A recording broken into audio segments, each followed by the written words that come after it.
G'day guys, how's it going? Today I'd like to quickly show you how you can create a new task or ticket in ClickUp and get started on tracking your time in there. So first of all, you'll want to navigate to the workspace, the folder, and then the list that you want to put the ticket within. And as you can see, I'm currently within support and there's already a ticket here, but I'll be creating a new one.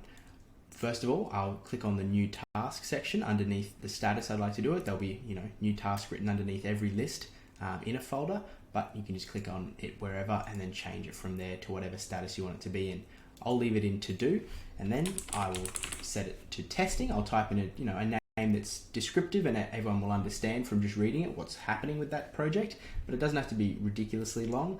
If you want to add more information, there is room within the task to add a description. Then I can assign it to whoever needs to be working on that. It's a ticket for myself, so I'll assign it to me. It's due on Friday, for example, so I'll set the due date to that. I'll set the priority to normal because it's not urgent. I've got a few days to get it done, and I know this work is going to take me 2 hours.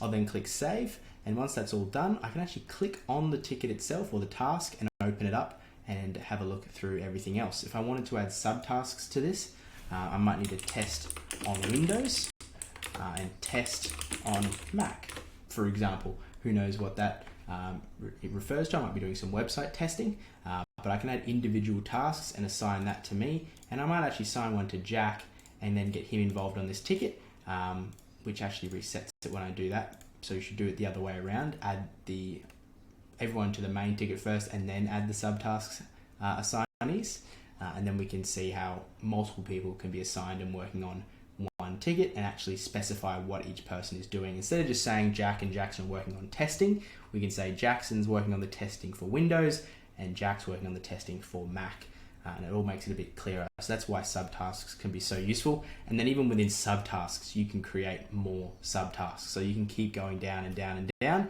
and you can track time against all of them and have different due dates. But we like to keep it fairly simple. We very rarely use more than one subtask. We won't add subtasks to subtasks, so we like to keep it nice and simple.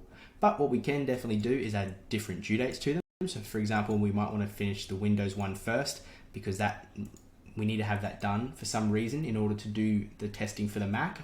I'm not sure if that would be the case, but for example, that means we can let Jackson know, or myself, that he needs to get that work done by Thursday to give Jack enough time to do his task by Friday. Which might mean we'll actually set it to high priority and normal. The priority tickets aren't that important. It can just be used for sorting sometimes when looking at our individual dashboards. We can then add time estimates, just the same to subtasks, but that's about it. It's really straightforward. As I said, you can add descriptions and such to the ticket to add further detail here. We can add comments, so we can have a running log of everything that's happened to this ticket or the task that's being worked on.